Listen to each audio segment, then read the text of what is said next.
Good morning, Bear County. Welcome to the live virtual lunch with Bear County Severe Weather and the National Weather Service San Antonio. We actually do have our awesome meteorologists from the National Weather Service San Antonio. As a matter of fact, one of them actually worked the storms last night, and we're actually impressed that he actually showed up and has coffee.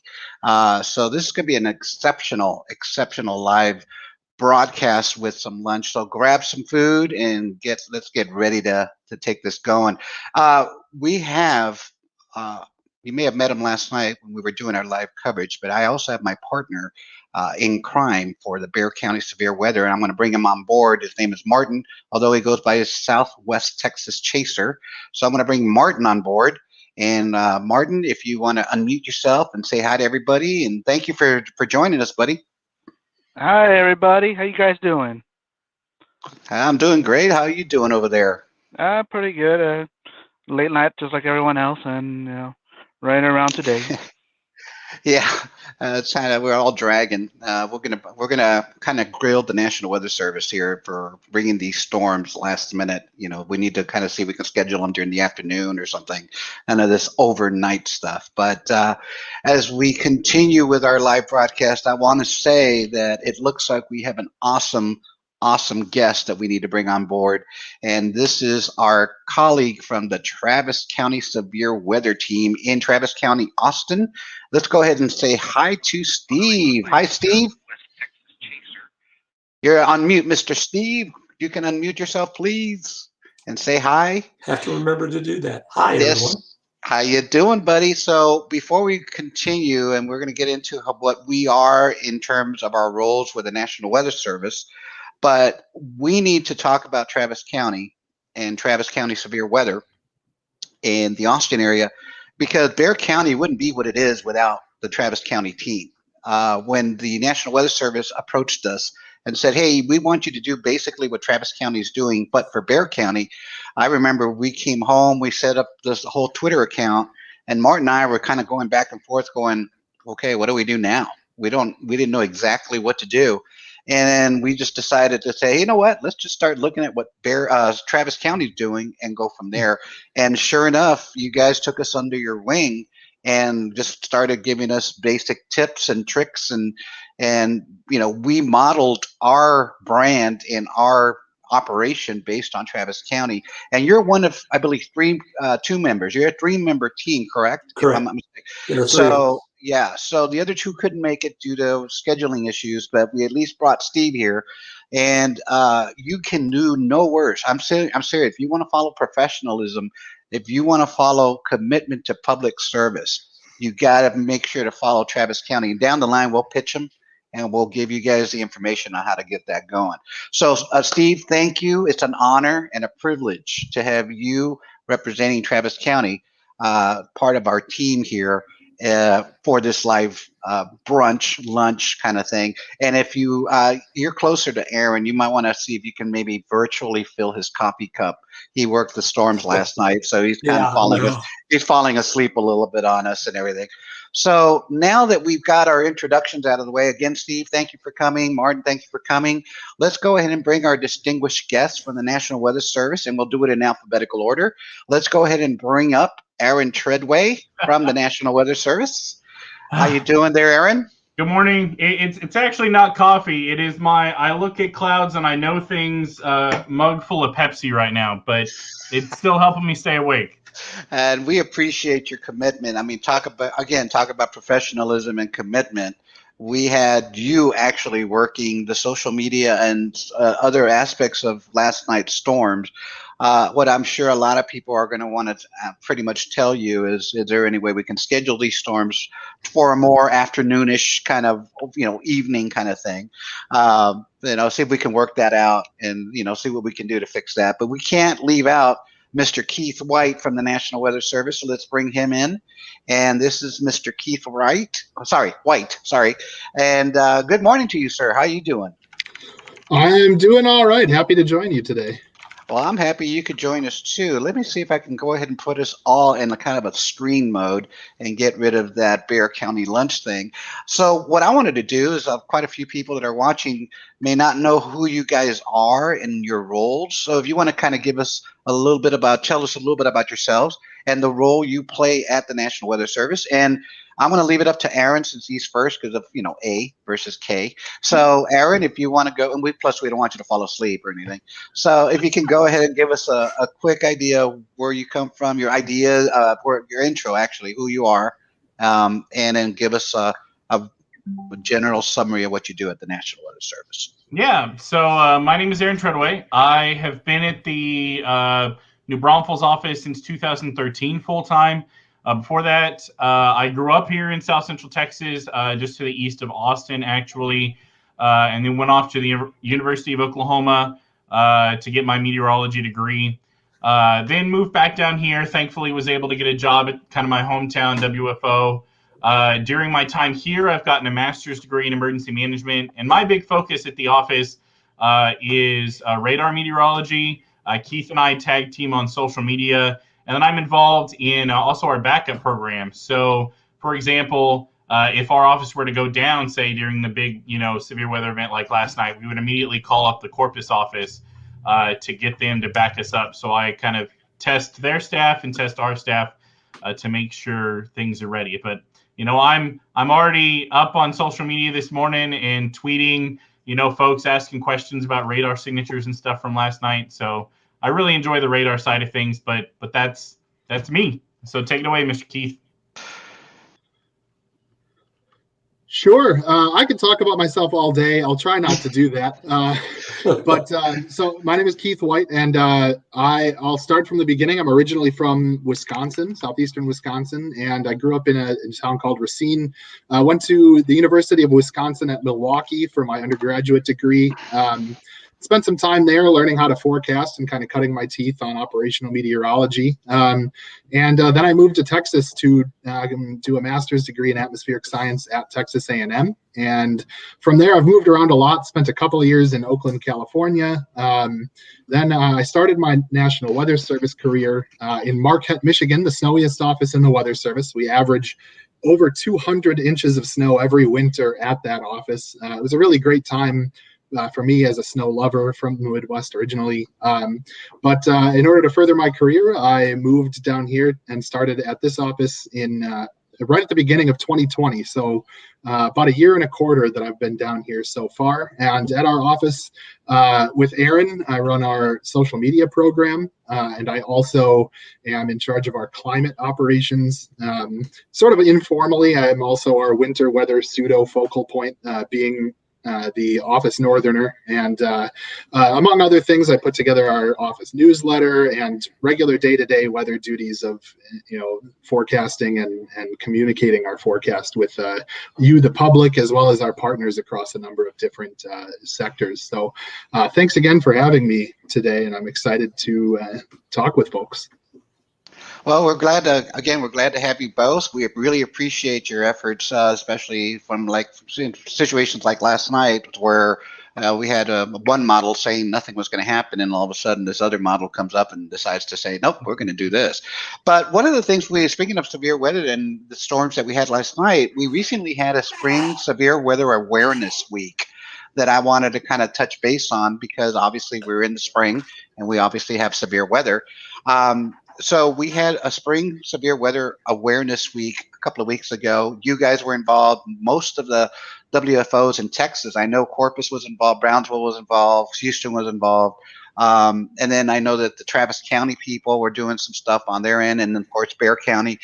Any parting thoughts, any additional tips or ideas or guides or information that you thought you might have regarding this? Why do you do it every year? Why is this an awareness that's done every year?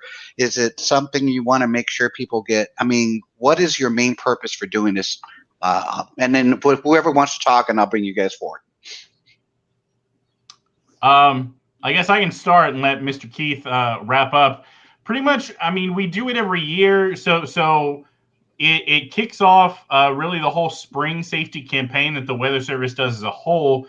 and it's not just like severe weather here in our area, but it's the whole Southeast U.S. It's really, the Central Plains, all of us refreshing the memory of, hey, it's been a while. We've had a massive snowstorm since then, of, hey, now we're shifting gears to severe weather. And I mean, severe weather has not let us take a breather. Just a month ago, we, had basically our, historic snowfall. And now here we are having severe thunderstorm and tornado warning. So it's to touch on all those different hazards and really just act as a refresher to what we're going to now see this spring. And so we do it yearly to bring it all back up, to make sure it stays fresh on people's minds. And as I'm sure Keith is going to allude to, this is something that, we don't just want to focus a week on, but, we're going to be hitting on this as, weather events come up. I mean, even last night I was retweeting, what a tornado warning was, what to do when tornado warnings are issued as we issued them, last night. So it's an ongoing thing. It's not just here's a week, pay attention and move on. It's an ongoing preparedness process. Mr. Keith? I'll add a few things to that. One of the reasons that we do it, as an entire week, and maybe even sometimes before we start to get really ramped up into our severe weather season, is that a lot of things that people can do to prepare, they can do well ahead of time. There's a lot of planning that can go into making sure that you and your household remain safe. You need to know where to go in your house to remain safe in the instance that a tornado warning is issued. We recommend having, safety kits available in case you lose power, or if your car becomes stranded. We recommend having, emergency kits in your car. And those are things that you can be planning for, at any time. And it's best that you do it before the severe weather hits and you find yourself, in a situation where you could have been more prepared. And that's important to me, both as a meteorologist, but also, I grew up in the Boy Scouts, and the Boy Scout motto is be prepared. So preparation is a super, super important thing. But then, also, as Aaron said, we also try to hit on these things right before, in the lead up to an event and while it's ongoing, so that information is right there in front of people's faces and they know exactly what they need to be doing in order to keep themselves and their families safe.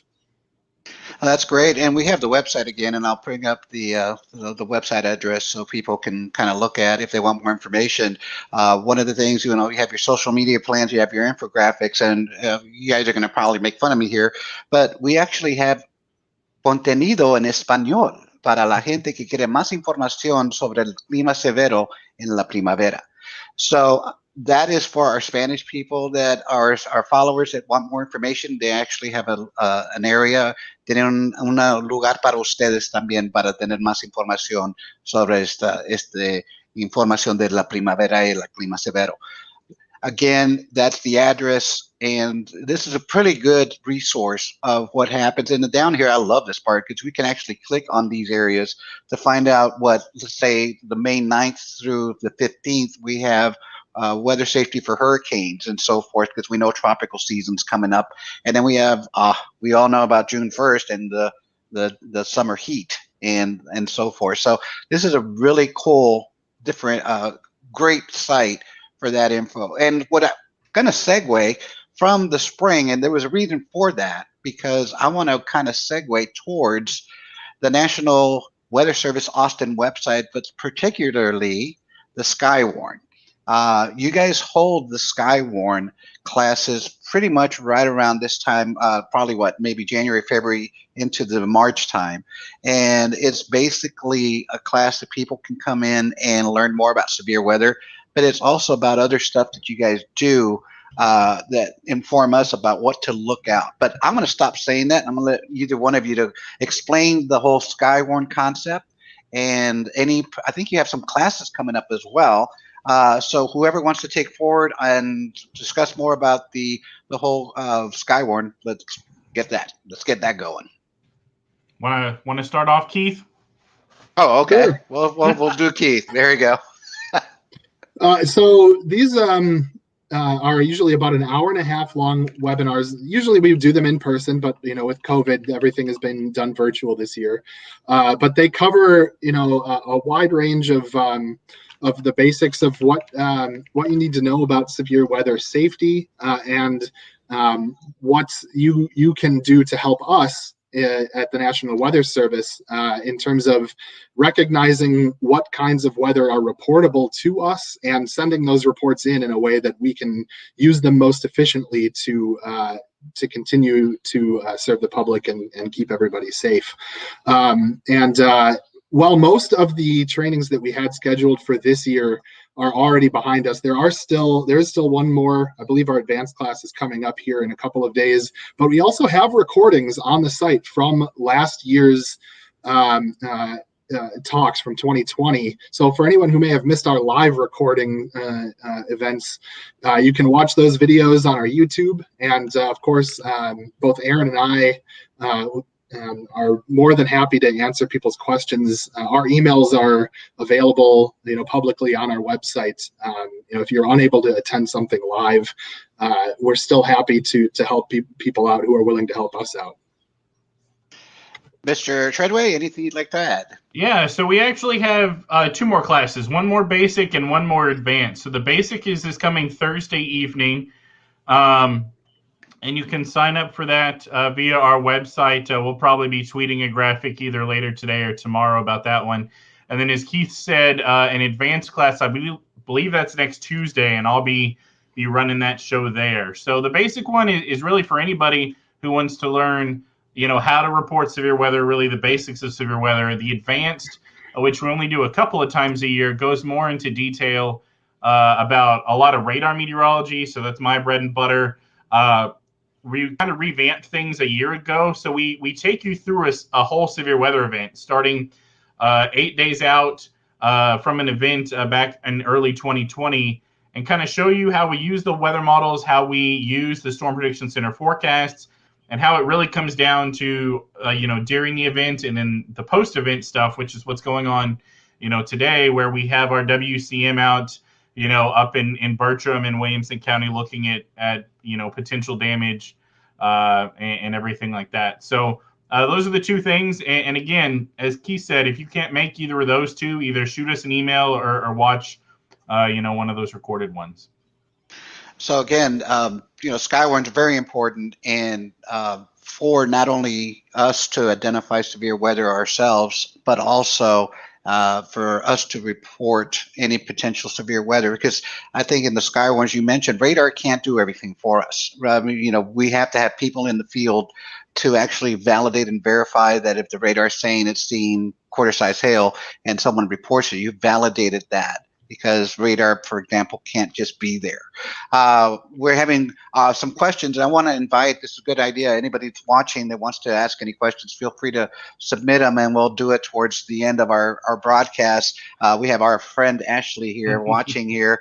So she obviously, let's go ahead and answer her question here. Have you seen elevated preparedness by the community? Are more people receptive to being prepared for outages and weather? Have people sought info? Any of you want to take a crack at that answer there for us? Sure. Yeah. Let's go, Keith. Let's go, Keith. Go, Keith. Preparedness information is something that we're sharing all the time. Year in and year out, as seasons go by, we're putting that information out there, both in our seasonal, weeks, as well as ahead of the significant events that occur. And one of the things that I do is I try to keep an eye on our social media insights to see how things are performing, and how many people are seeing them, how many people are sharing them, and that kind of thing. Unfortunately, when it comes to safety information, those are usually our posts that perform the worst in terms of being shared and being seen by people.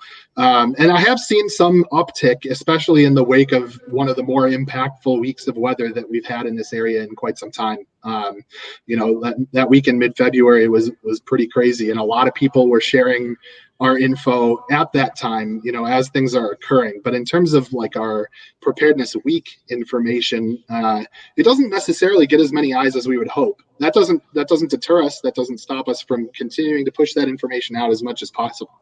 But perhaps we could look at other ways to improve that reach and make sure that people are thinking about preparedness for severe weather at all times, and not just when it's imminent and on their doorstep. That's pretty cool. Mr. Treadway, do you have any additional insight? Yeah, I would just, have to say, from working severe weather like last night, and these last couple events on social media, I think people are paying a little bit more attention. At least from my side of things, I think we're getting a lot more back and forth. People asking questions. People are now very keen on the power outage issue, even with severe weather like last night with the little bit of winds that we saw, if it knocked out power. And I think, doing what we're doing and pushing out the safety information, especially via social media, is a big deal. I mean, one of the things that we heard from the ice storm is that people really are depending on their phones. Without power, you don't have TV, and you may need kind of a more low-tech way of getting your information. So even our nice fancy, radar loops and stuff were a little bit too much of a data hog for the fact that the cell service was overloaded and all, and it kind of reverts back to just a standard tweet, a really short Facebook message. But yeah, I think people are a lot more receptive about that. And, if Ashley wants to come back from the Northeast and deal with these tornadoes and spring severe weather, she's more than welcome to come back and join the fun again. I'm sure she loves that. And this is a perfect segue to discuss VOST. So we've gone from spring weather to the Skywarn classes, and now we're going into VOST. And the reason I want to bring up VOST is because we have Travis County severe weather and Bexar County severe weather. And this is the brainchild, basically, from the National Weather Service, Austin, San Antonio, and I'm sure others across the country.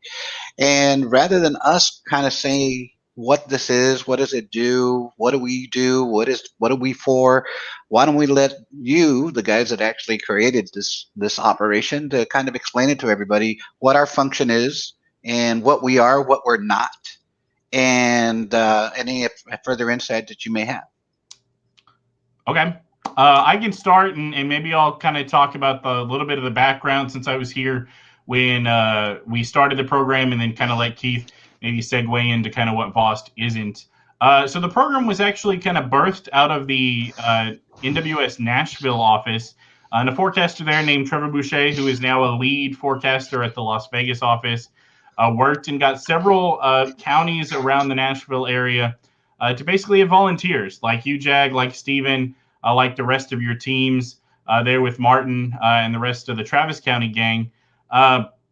And basically, y'all are the funnel for our information. I mean, we forecasted the Weather Service for 33 counties. It's not just Travis, not just Bexar County, but there's Williamson, there's Comal, there's all the way out to the Rio Grande. So we're forecasting, we're giving weather updates for all these areas. Well, these are our two most populous counties. So what y'all can do as VOST members is take this, kind of big picture and even our, smaller warnings, and then really focus in on specific storms or specific impacts. And then I think the part that we love as all of us NWS forecasters is you also funnel things back to us. You take all of the reports, whether it's from hashtag EWX spotter, whether it's a report that we haven't even seen because we're busy pushing out information. And then you can funnel that back to us to help us verify warnings, to help us, improve our warnings and stuff like that. So those are kind of where the program started. We wanted to take that model and apply it here because of our big kind of forecast area. And then those are some of the benefits that y'all all bring to the table. So I'll hand things off to Mr. Keith. Well, it looks like we lost Keith, so it looks like you're going to have to, yeah, so I think we're going to have you drink some additional Pepsi or coffee and kind of carry this on. I think you have some technical difficulty. By all means, Mr. Steve from Travis County, if you have any questions that you would like to address to Mr. Treadway, here's your chance to bash him if you want as well.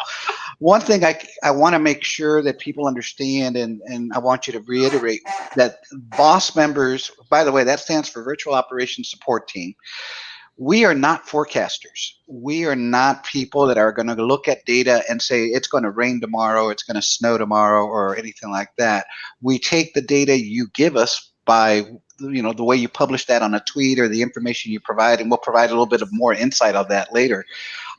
We take that data and we then refine it to our jurisdictions that we're assigned to, in this case, Bexar County or Travis, correct? I mean, is that what happens? Yeah, so that's basically what happens. So, y'all are taking, consider y'all our megaphone is the Weather Service, just kind of like the media does. They're not the ones issuing the warnings, but, they're the ones who go wall to wall on television and then share our warnings, share our forecast. Yeah, Keith just texted me that his internet went down. That's kind of funny and a bummer. But he's trying to get back on if he can. But yeah, so y'all are the microphone or the megaphone to again, like you said. Oh, there's Keith. Yeah, welcome back, Keith. Sorry. Hey, this is live. This is live. This proves that we're live.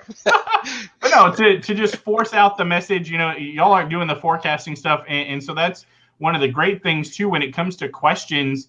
In a big event, y'all can help us either handle those by either saying, hey, let me put something in NWS chat and ask them about it, or hey, wait just a little bit. They're in warning ops and they'll get to you, kind of thing. In funneling those questions to us, but it's all about amplifying the message and really helping that get across. And hey, if somebody follows both y'all's account and our NWS account, that just means in Central San Antonio or in Central Austin, they're getting a double whammy of the tweet that I just put out about the radar update, and then Steven's analysis or Jag's analysis of the one specific storm moving across the county. So more information is good because it helps make those decisions of, okay, do I shelter? Do I change my plans and all that? So it's never a bad thing to use y'all as an amplifier there. Well, Keith, welcome back. We missed you. Do you have anything you want to add on the VOST program and our role in that for us? Well, I missed the beginning of Aaron's answer, but really the thing that I take away from it is we cover 33 counties, over 5 million people, and a very, very large area.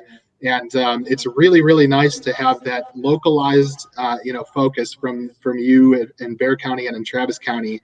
That's where about half of our population lives, is just in those two counties. And being able to focus in on, what may be impacting them when we have to keep our, ourselves focused on a much larger area is a really, really, really valuable service that you're providing for the residents of those counties. Well, thank you. And now I'm going to bring Steve here because he's our veteran VOST. And he thought he was just going to be sitting around and just watch and just pretend like nothing's going on. But Mr. Steve, one of the questions I have for you is, why did you get into the VOST program? What got you interested in working with the National Weather Service to help Travis County and Austin to prepare themselves for any kind of severe weather kind of stuff? So your time to shine, Mr. Steve. Wow. What was it, about 6 years ago or so, when Trevor was down here in this area in usually late January, early February, they have a very large meeting, the Lou Withrow Skywarn class. The last few years it's been held at Austin Community College, Eastview campus. And I was at that one year, and Trevor mentioned this VOST program that had been implemented in Nashville primarily. And he said, we're looking to try to do something like that in this area. And I went over and talked to Trevor about that and said, hey, I've a Skywarn spotter. I enjoy weather in Texas, and I'd be interested.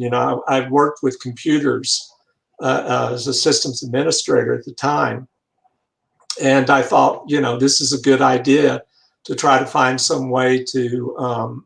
Since I'm not a ham operator, and the ham community is very large and very important to the overall weather observations that National Weather Service gets. And I thought, well, if I can do something somewhere to try to help out, and with my knowledge of computers and computer networking, I thought this was a good opportunity.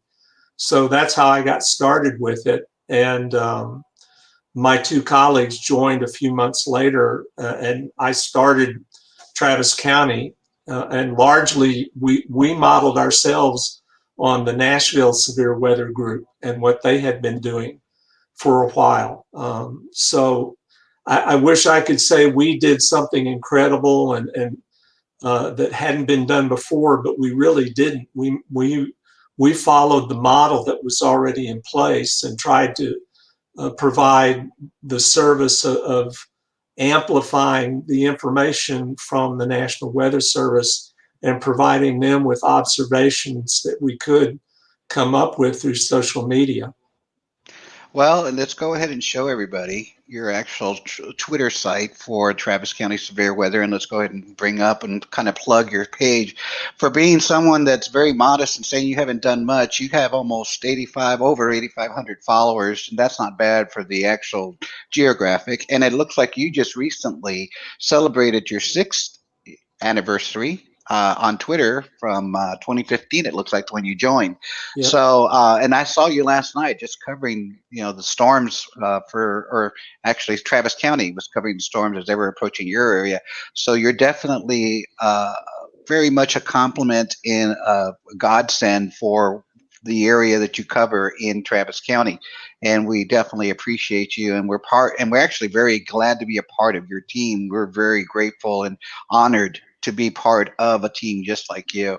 So again, we're going to go ahead and go back to everybody here, and we're going to talk about some of the things that you can find on EWX, the actual website. So I'm going to bring up the website here for a second, and oops, I'm going to add it to stream. So if you haven't been to the website, maybe kind of bring in the address, weather.gov/EWX, and one of the cool things, this is, looks like just a normal website with today's forecast, which by the way looks great. And then, you can click here for your 5-day look. It looks like we're going to get some rain again. Real quick, since we got you here, anything severe, you guys, that's coming in into Wednesday night into Thursday morning? And you guys looking at anything severe while we're here looking at everything here? So I just looked at things a little bit this morning. The Storm Prediction Center does have us in or not specifically the Austin or San Antonio area, but just to the west, a day 2 marginal area. Looking at some of the models, it looks like the trend right now is for there to be storms late Wednesday night into Thursday morning across the west. And at least what I was looking at this morning do show those generally weakening as they move to the I-35 corridor, but we'll have to watch later today. The folks at the office are the ones doing the hard look into the models and everything today, so we'll kind of peek at their forecast this afternoon. But at least that's a quick look at what I found this morning. So this is what I'm talking about, guys. We're having a virtual lunch, and we have just got catered forecast right here for our listeners. I mean, we should do this every day. But one of the reasons I'm bringing this up is because this website is just full of treasure trove of information. You got your news headlines, and it's essentially you recapping, for example, what happened, this historic winter event that happened in February. And just to give you an example of what that is, if you click on that, you just get this beautiful report of what occurred. You get an overview, you get the actual timeline of an occurrence, and I mean, look at you got the weather warnings. I mean, if you really want to really live the pain of what that was, this is an exciting overview of what I mean. And I got to also say, we got to thank our followers that help you guys build some of these maps, I believe, from some of the reports that you guys were receiving, where you were able to derive these maps that we're seeing here on this report. So again, we can't help but emphasize the fact that when you guys are sending our reports, that actually helps the National Weather Service in not only documenting the event, but validating that event. So, you can find, again, previous events that may have occurred. We talked about the spring weather. There's an actual link for the spring weather site that we looked at earlier. Give us a talk talk about CoCoRaHS. I noticed that was just recently added. You guys were talking about it the other day. Keith, since you were gone, you need to kind of work for your pay here. Let's go ahead and bring you in and talk about CoCoRaHS for us. Sure. So CoCoRaHS stands for the Community Collaborative Rain, Hail, and Snow Network. And it's a network of volunteer observers that every day at a set time, whatever works for you, but we prefer to have them as close to 7 a.m. as possible. We still use the data no matter when you send it in. But in our area, we have quite a few observers, especially in the more populated centers along the I-35 corridor. But we especially could use, folks to sign up that happen to live maybe in some of the slightly more remote locations, outside the city centers. but really anybody who's interested. And the network will, help you set up the rain gauge. There's a set, we call it a 4-inch rain gauge that everybody has to use to be a part of CoCoRaHS. But every morning when you wake up and head out to work or whenever works for you, you check the rain gauge, empty it out, and then you can either use a mobile app or jump on your computer and enter in that day's precipitation value. And for those that want to go the extra mile, you can also help us out with snow measurements. Now, hopefully it'll be a few more years before we need help with that. And there's also some folks who set up what we call hail pads, essentially a little square, bit of foam, for lack of a better term, with sort of like a foil covering that will essentially leave an indent if hail hits it. And so if you aren't home when you have a hailstorm, or if you're not excited about running outside in the middle of 1.5 inch hail, you can go out and pull that pad in and measure the largest indent. And that hail report is super important for us in terms of verifying our warnings as well.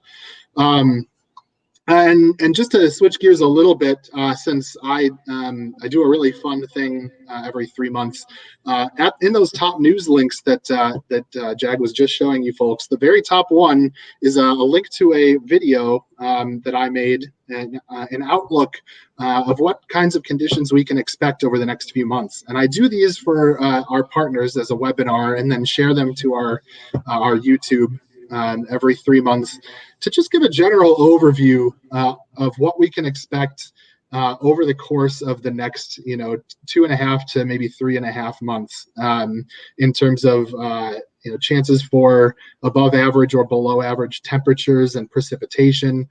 In this instance, we do expect that there's a chance for drought to continue to expand and worsen in some portions of our area through this spring. Thankfully, some much needed rainfall last night could help to abate that, especially over the northern portions of our area.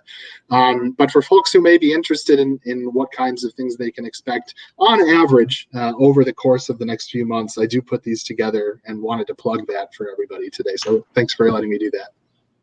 No problem. We'll go ahead and charge you. No big deal. No, actually, thank you very much. Thank you very much to plug that away. And again, you can find that right here on the Spring Climate Outlook, that recording that Mr. White does periodically. That's great. And I'm glad you actually brought out drought, because actually on the actual website, you can actually go to climate past data and actually go to drought. If you ever wondered how we always tweet the drought updates, we actually go here and kind of steal it from the National Weather Service. And this is a close-up view, and guys, it doesn't look like we're doing too well with the drought. I think I saw a little redder D3 earlier in the year, but we're not doing too hot right now. And we're technically coming out of La Nina, correct? Are we going into more neutral conditions? Yeah, it looks like for the summertime, we'll likely see sea surface temperatures return back closer to normal.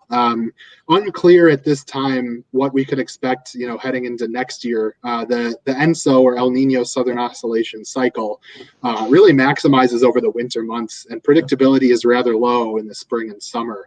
So it looks like there may be a chance for returning La Nina into next year, but again, predictability and those sorts of things remains rather low, and there's nothing we can say with any certainty about what to expect for next year. What we do know for this year is that most La Nina springs do tend to be warmer and drier than normal in south central Texas. The signal isn't necessarily very strong for our area, but especially into northeast Texas, eastern Oklahoma, parts of Arkansas, typically they see an increased risk of hail and potentially even tornadoes in La Nina springs as well. And again, these aren't hard and fast rules where every spring follows this pattern, but it gives us a pretty good idea of the likelihood of those things happening. Mr. Treadway, would like to add anything to that? No, Mr. Keith is the climate expert, so I yield to him on all topics climate related. So he's covered the bases really well there. Well, cool, because I want to get to my. We do have a question from SA Watcher. It's a multiple one, but basically they want to know what your thoughts are on Sharpie Gate, and was there anything that came out of that to the local office here, any trust issues? But as far as I can tell, there's never been any trust loss to the actual Weather Service office. That was all high level stuff that didn't touch the local offices as far as I remember. I mean, I can say that even when we bust a forecast, like we do a great job, and I know Keith has been instrumental in this, that that we go back and we explain, what happened. Thankfully, we haven't gotten any questions today about, hey, why were there storms yesterday? I mean, it all had to do with the cap breaking. It was a very conditional day, which we had been messaging, saying, hey, if the cap breaks, it's going to go crazy. If it doesn't, guess what? We're not going to get much. But I mean, that I think is the important thing for us, is that as the local office, we continue that communication. So in events like last night, it's a lot of outward communication, working with people when they have questions, and then listening to that feedback and getting better. And, things like this go really into that of keeping that local communication going so that we can build the local trust with people, not just our people, but our partners. So at least that's what it is in the local aspect for me. I agree. I think that we also, as VOST members, need to help the National Weather Service kind of be the welcome mat as well, and kind of offer the friendliness and the community and public service that you guys try to extend on your own. That as VOST members, we try to do that with our local community as well. And one of the things you taught me, now that we're talking about controversies, I remember the first couple of times when I was in VOST and I was getting mad at y'all in email going, why did this bust? And now you're letting us all expose that this happened, and now we're having to explain it. And you guys gave us some great advice and just said, Ma Nature does what she wants. And that's what we need to kind of message that out. We can do the best technology, we can have the best, money and funding and everything we have. But in the end, whatever Mother Nature wants to do, she's going to do. I mean, correct? I mean, we kind of hit it yesterday, where one model was saying it was not going to rain. The other model, I think it was NAM, said it was going to rain. And it looks like the NAM won out. But that's just the way weather can be, where it's one or the other. And sometimes they would just not do anything at all. So, again, I think the Weather Service in general does a good job to try to own up to any potential issues that come up with forecasting. VOST, I think, also tries to help kind of sway and smooth that way as well. Because in the end, we're not perfect. And I mean, I'm not perfect, but, weather is going to be weather, So I wanted to bring up my favorite part of the website. So if you go to the actual website, you go to forecast, go to forecasters discussion. This is actually my awesome favorite part of the website. And the reason I'm going to bring it front and center, because if you ever wondered what a forecaster is thinking in coming up with the 5-day forecast or tomorrow's forecast or tonight's forecast, you can go in here and, of course, look into what they were thinking about. And I'm getting, of course, you guys would change it when I want to talk about it. But you can see here, we have the short term that was issued earlier this morning. And it's essentially a summary, a forecaster's discussion of what happened and what to look forward to, and maybe discuss what will happen after the storms push out of the region. One of my favorite areas is the long term, because you tend to bring up things in the future that may be too far for the current 5-day forecast. Correct? You'll pick up on a signal that there may be a cold front 7 days from now that may bring potential severe weather or something, and this is a great clue to kind of read. And if you're looking at all these little underlines, if there's a potential word, MLK, for example, if you don't know what that stands for, JK, these are actually linked to a dictionary, a glossary that helps you understand some of this stuff that, is sometimes goes over my head. I think it was just the other day I finally found out what MU Cape stood for. Thank you, Mr. Treadway. But it's just really cool that you can learn a lot about what the weather, what occurred. They're thinking about what occurred, what may come up in the, down just on the short range. And don't let these words, like I said, here it is right here. Don't let these words scare you. And even if these definitions don't make any sense, reach out to the National Weather Service, and they'll be happy to explain it to you. And you know, you don't have to be a scientist to essentially know what's going on. But some people like to know that it's going to happen, but some people like to know how it happened or how it's going to happen. And I happen to be one of those guys. So I love this page because I just get so much insight. I just wanted to ask either one of you, I think both of you do get involved with this stuff, don't you? Correct? And if you do, what do you do? How do you formulate your thoughts to create an AFD? And I'm going to go with Aaron because he looks like he's eager. Yeah. So, but before I kind of talk about the how, I'd say this, and this is advice that our science and operations officer gave me way back when I was a student volunteer, is if you are interested in weather, you know, whether it's, you know, like Jag and Steven and the VOST guys, or whether you're watching this and you're, you know, a high schooler who's interested, or a weather weenie, like the best way to learn about weather is to not just read our AFD, but go read Fort Worth, go read San Angelo's, Corpus's, Houston's, because then you get the big picture. Because, you know, as Jag was saying, we write those with our main forecast packages each day. And depending on how busy the office is, sometimes we write shorter ones. Keith and I think, are some of those in the office that end up writing longer ones. But, you know, we are still even going to maybe miss a little piece or a little element here. And that doesn't necessarily mean we didn't see it when we were making our forecast, but maybe it just doesn't end up in the discussion. So, you know, watching and reading those discussions and then adding things like the SPC convective outlooks gives you a nice big picture of actually what's going on with the weather. That's more than just, hey, it's sunny and going to be, 60 something, 71 or whatever today here. So yeah, we basically take to write those forecast discussions, everything we look at in the weather models, in climate trends, in, you know, the ensembles, in whatever we're looking at, analogs, all of this, and put it into a discussion. And it's basically our why. It's why we made the forecast that we did. I can be long-winded, but I like to use it as that educational tool. Matt Brady, there you go, one of our forecasters, you know, and he hits on a big key here, is expressing forecast confidence and going, you know, on a day like yesterday, hey, here's one end of the spectrum of the cap's not going to break and we're not going to have any, you know, weather, or the cap's going to break and it's going to go crazy. That is not translated when you read, you know, a 60% chance of rain.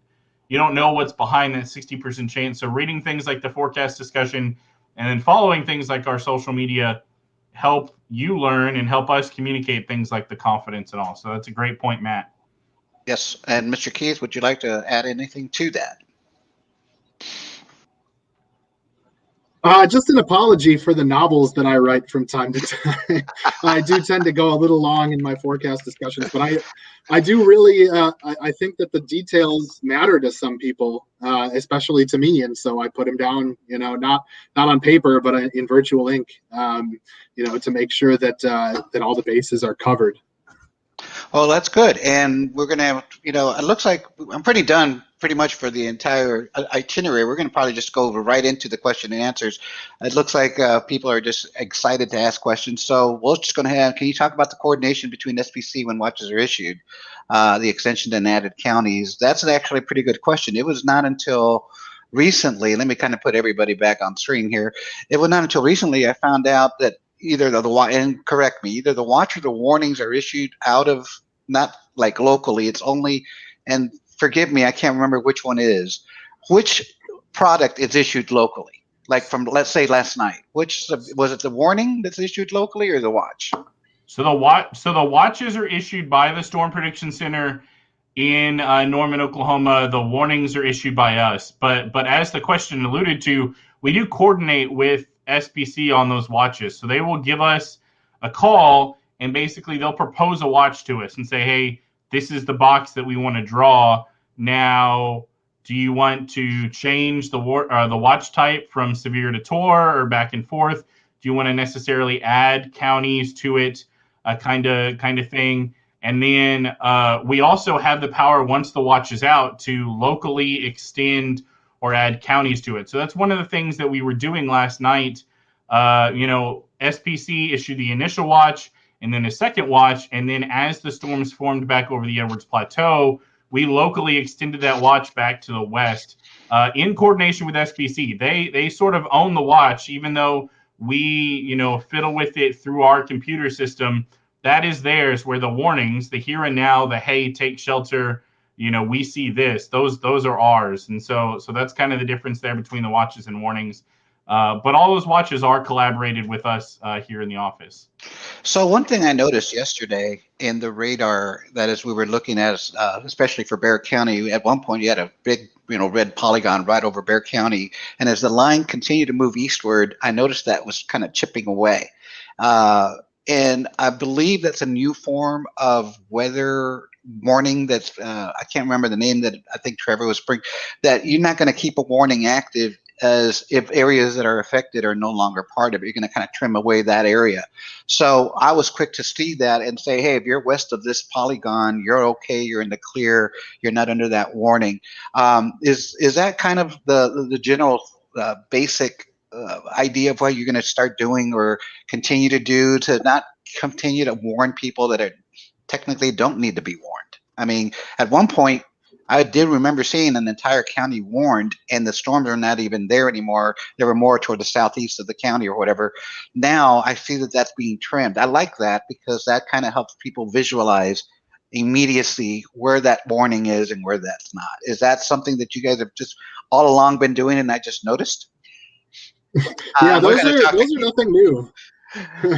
Those are nothing new. They've always existed. You know, the formats have changed a little bit over time and may continue to change, but we call those, you know, special weather statements or, you know, updates to the severe warnings. And like you said, the main point of those is to, you know, change what we call them polygons, the boxes that you see drawn on the map, change the polygons to remove areas that are no longer within the threat area. And ideally, we're trying to do this, you know, every 15 minutes for each warning as time allows. You know, as the number of warnings go up, if you know, there's a chance that sometimes, you know, we don't have the time to update every single warning every 15 minutes, but we do our best to do so in order to, you know, let people know that they're in the clear.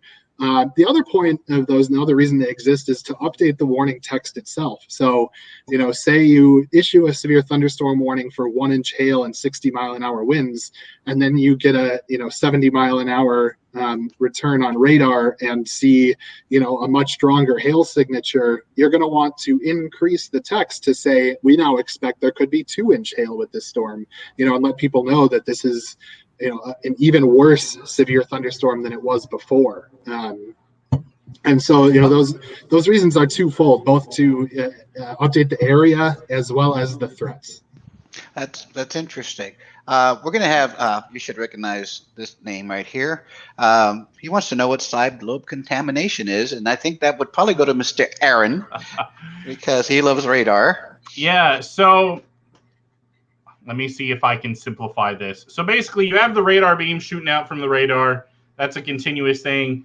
You know, on either side of the main beam, you actually have what are called side lobes, and it's basically weaker power from coming out from the radar on the sides. Well, when that weaker power actually picks up, you know, a certain part of the storm, it, because of the weaker power, kind of distorts what comes out of it.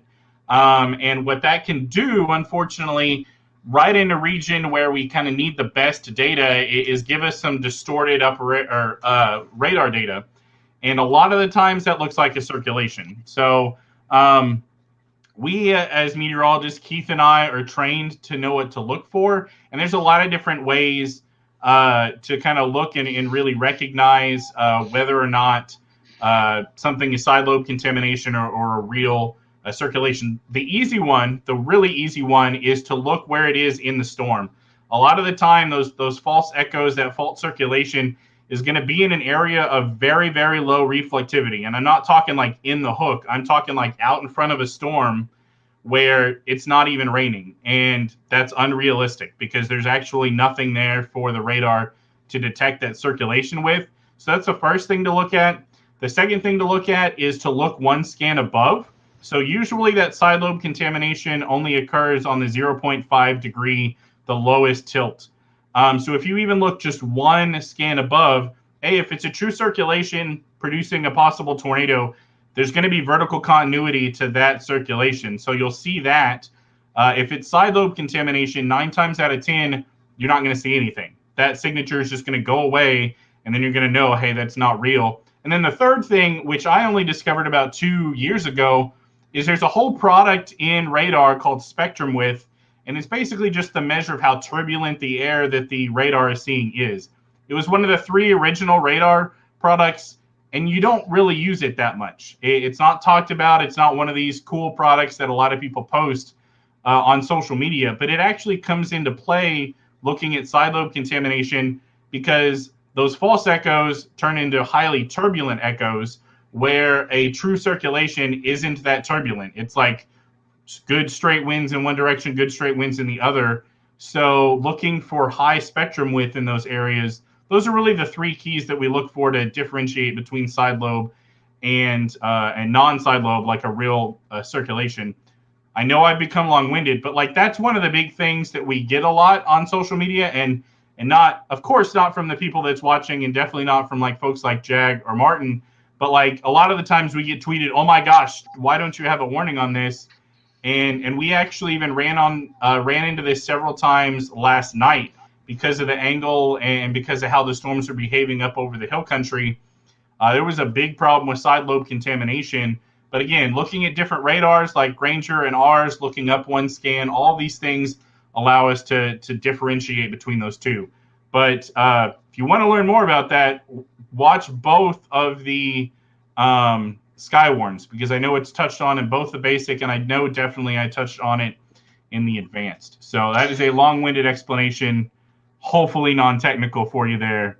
Keith, feel free to add anything if I missed something. I feel like I have a PhD now, and so that's obviously a very good answer. I mean, definitely. By the way, if anybody knows anything about Aaron, he's the radar man. Yeah, that's what I call him. Anything I need in terms of any kind of radar questions, he's there to answer. Real quick, we're going into tropical. Probably too early to tell what kind of season we're going to have, but one of the interesting things that came up was the fact that the WMO, World Meteorological Organization, decided to remove the Greek alphabet. What are your thoughts on that? Aaron? Oh, goodness. You put me on the spot. I found it very interesting. I mean, I haven't fully dived into this, so if Keith knows more, I may defer to Keith. But I think they just are changing the way to do it. Now, hopefully we don't need it a lot more. Like, this is now only the 2nd time in history last season that we've needed that. But I mean, the fact that they had to retire not just the kind of whole system, but actual, Greek alphabet names is just a testament to how crazy the 2020 hurricane season really was. So for more on that, I'm going to defer.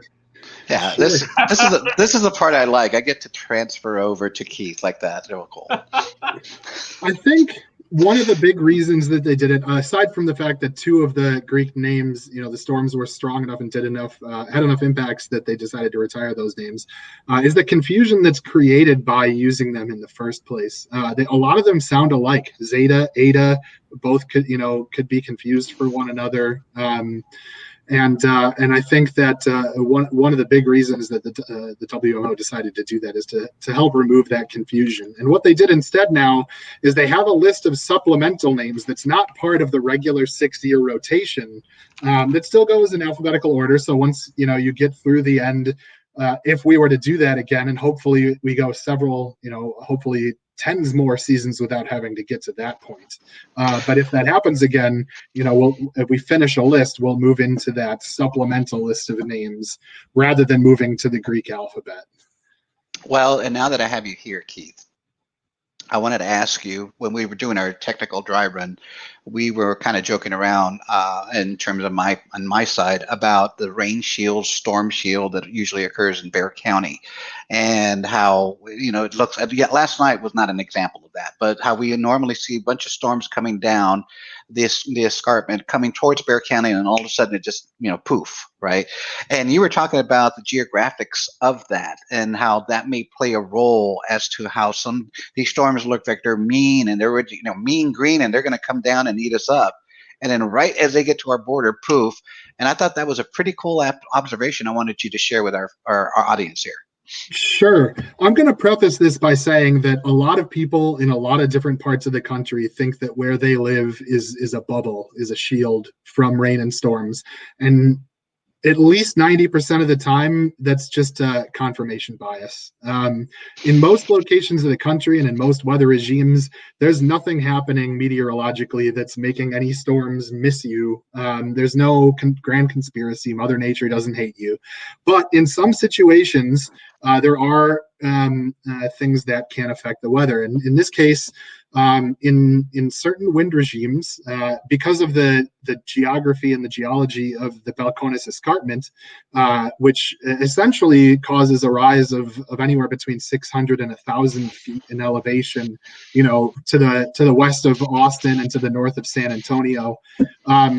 If you have a wind direction that goes down that slope, those downslope winds will tend to cause the air to dry out, and that can, you know, lead to some areas of precipitation diminishing as they cross the escarpment and then sort of re-strengthening, you know, once they reach the coastal plains. And I think that in that not last night's event, but in the event from last week, where we did have some sub-severe thunderstorms and showers, it did look to me on radar that there was some impact of the escarpment, especially up here in the Austin area and also down there in San Antonio, of those downsloping winds, you know, reducing the amount of precipitation just on the, you know, the low side of the Balcones Escarpment. Now, San Antonio's issues that in the time that I've been living here go beyond that. I think they've just been really unlucky. A lot of events have just, you know, randomly happened to miss them. And so, you know, over the course of the last year, the rainfall deficit in comparison to normal at San Antonio is relatively impressive. But at the same time, you know, in this area of the country, all it really takes is one big thunderstorm to, you know, wipe out those deficits. I know here in Austin, I myself am a CoCoRaHS observer, and you know, at my house last May, we had 2 or 3 events that combined brought 7 or 8 inches of rain. You know, and that's almost double what we average for most months. So, you know, there's a lot of variability to the weather in this part of the country, and I think that kind of speaks to that. Okay, well, I'm not seeing any more questions, so because I'm the host, I'm going to ask one final question, and I think we're going to wrap it up. So the 2017 winter and this 2020 into 2021 winter was more of a La Nina kind of winter, and in those both winters, I remember early December in 2017, and of course what we just had a couple of months ago, was a complete turnaround of a rare event of snow. That doesn't really often happen. So are we kind of looking at the fact that, you know, La Nina is kind of just a general rule? Hey, it's going to be dry and warmer winter, but we're going to have those instances where it's going to get colder and wetter. Or does it get to a point where we're just using the baseline of La Nina or El Nino, but the weather is now becoming so volatile that that's just more of just a guideline, and it's just whatever happens, happens? What are your thoughts on that? Well, when it comes to the El Nino La Nina cycle, you know, it gives us an idea of the general conditions we can expect, but there's always going to be variability in the weather. And of course, you know, what we just experienced in mid-February is arguably one of the most impactful winter weather weeks. When all taken combined, we had, you know, the coldest weather since at least 1989, and our area had 4 separate significant winter precip events, 2 ice storms and 2 snowstorms, with a couple of periods of pretty impactful freezing drizzle in between. I think arguably, you know, overall, it was one of the more impactful winter events we've seen, but it's not unprecedented.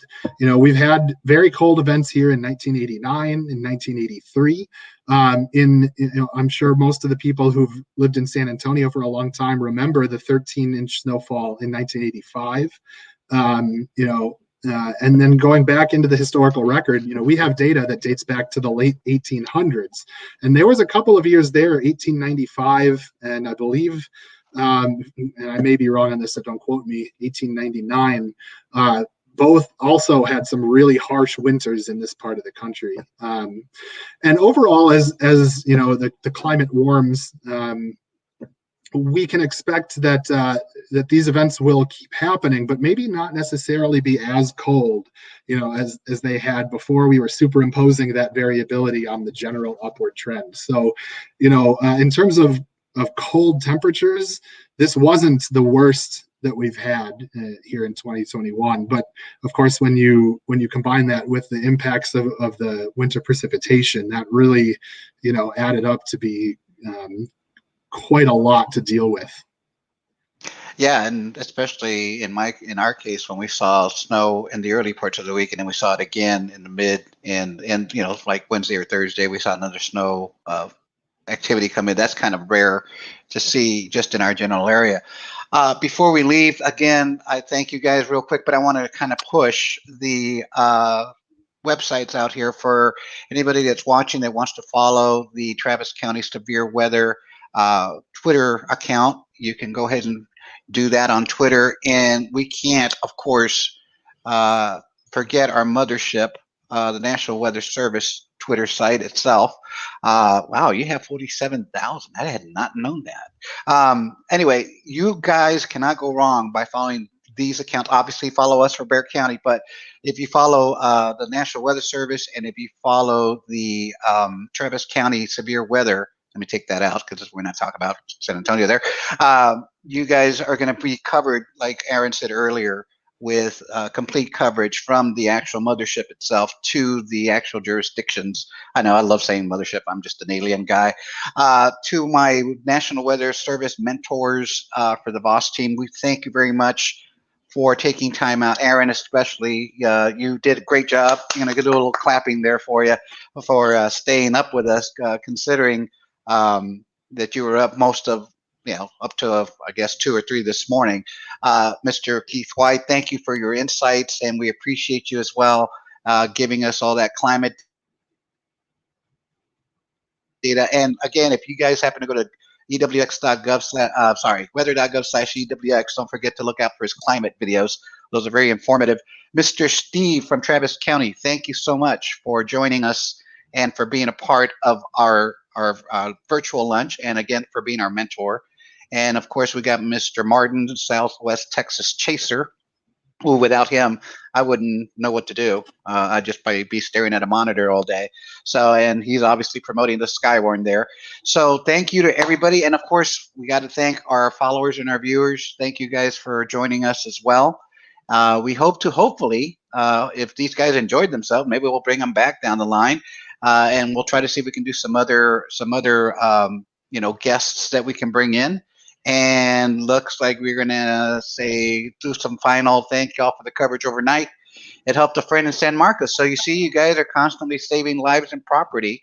So thank you, Miguel, for that comment. And we got our friend. This guy is one of our most loyal followers in Bexar County. Thank you there, Mr. Texas Horn 78. We appreciate you joining us in. And with that, we're going to go ahead and call it a day, a night, I think, depending on Mr. Aaron there. We appreciate you joining us, and we'll see you online.